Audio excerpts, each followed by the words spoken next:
শ্রী দ্বারিকাধীশ মন্দির দর্শন করার পর এবং দুপুরে সুস্বাদু লাঞ্চ শেষ করে আমরা আবার বেরিয়ে পড়লাম দ্বারিকা অভিযানের পরবর্তী গন্তব্যের উদ্দেশ্যে।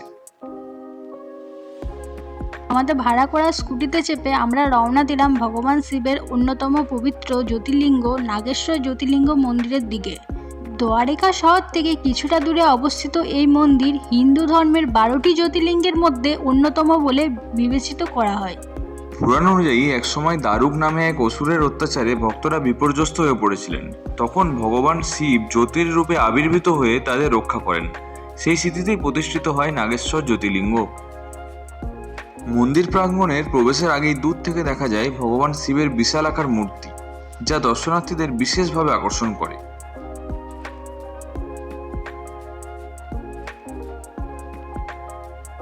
এই দীর্ঘ অপেক্ষার মধ্যেও এক সুন্দর অভিজ্ঞতা আমাদের জন্য অপেক্ষা করছিল।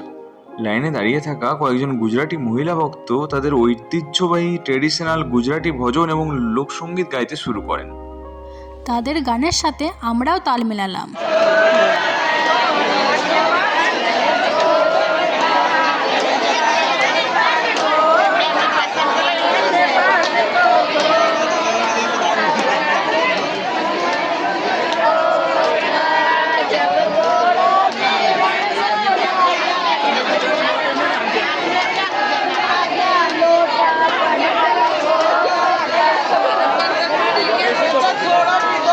তাদের সেই ভক্তিময় সঙ্গীত পুরো পরিবেশকে আরও আধ্যাত্মিক করে তুলেছিল।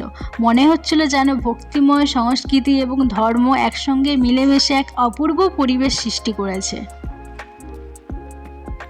প্রায় 2 ঘন্টা দীর্ঘ অপেক্ষার পর অবশেষে আমরা ভগবান নাগেশ্বর মহাদেবের দর্শনের সৌভাগ্য লাভ করি। হর হর মহাদেব।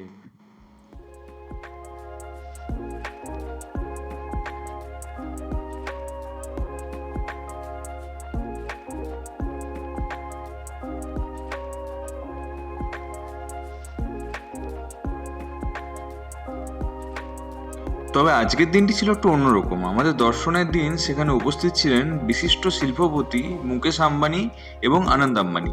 তাদের উপস্থিতিতে ভিড় যেন আরও বেশি বেড়ে গেছিল এবং নিরাপত্তা ব্যবস্থাও ছিল খুব কড়া। দর্শনের জন্য দীর্ঘ লাইন অপেক্ষা করতে হচ্ছিল আমাদেরকেও।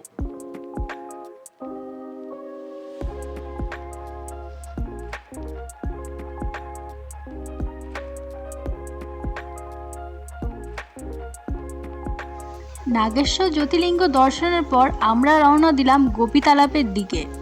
গোপীতালাপ দ্বারিকার অন্যতম গুরুত্বপূর্ণ ধর্মীয় স্থান। পুরাণ অনুসারে ভগবান শ্রীকৃষ্ণ যখন তার পার্থিব লীলা সমাপ্ত করার সময় দ্বারিকা ত্যাগ করেন, তখন বৃন্দাবনের গোপীরা তার বিচ্ছেদ সহ্য করতে না পেরে এখানে এসে শ্রীকৃষ্ণের ধ্যানে লীন হয়ে যান। বিশ্বাস করা হয় তাদের দেহ এই পবিত্র ভূমির সঙ্গে মিশে গিয়ে হলুদ বর্ণের পবিত্র মাটিতে পরিণত হয়, যাকে গোপীচন্দন বলা হয়।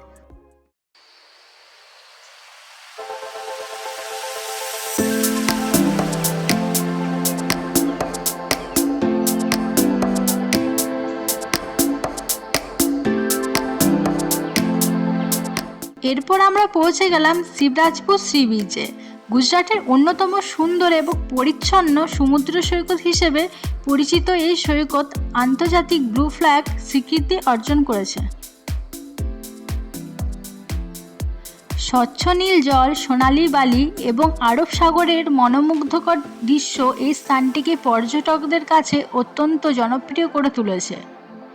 সমুদ্রের ঢেউয়ের শব্দ, ঠান্ডা বাতাস আর ধীরে ধীরে অস্ত যেতে থাকা সূর্যের দৃশ্য সত্যিই ভাষায় প্রকাশ করার মতো নয়। প্রকৃতির এই অপূর্ব সৌন্দর্য আমাদের মনে এক গভীর প্রশান্তি এনে দিয়েছে। ভ্রমণের সবচেয়ে সুন্দর মুহূর্তগুলোর একটি ছিল এই সূর্যাস্ত দেখা। আমরা পুরো বিকেলটাই সি বিচেই কাটালাম।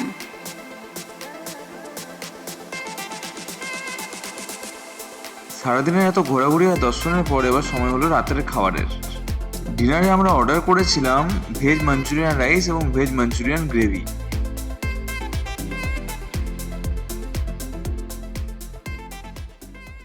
এভাবেই শেষ হলো আমাদের দ্বারিকা ভ্রমণের আধ্যাত্মিক যাত্রা। এটি শুধুমাত্র আমাদের কাছে একটি ট্যুর ছিল না, এটি ছিল বিশ্বাস, ভক্তি, ইতিহাস, সংস্কৃতি এবং আধ্যাত্মিক শান্তির এক অপূর্ব অভিজ্ঞতা। দ্বারিকার এই স্মৃতিগুলি আমাদের হৃদয়ে আজীবন থেকে যাবে। আপনাদের যদি আমাদের এই ব্লগ ভালো লেগে থাকে তাহলে ভিডিওটি অবশ্যই লাইক করবেন, বন্ধুদের সঙ্গে শেয়ার করবেন এবং সাবস্ক্রাইব করবেন আমাদের চ্যানেল এক্সপ্লোরার মৌসুবকে। হর হর মহাদেব, জয় দ্বারিকাধীশ।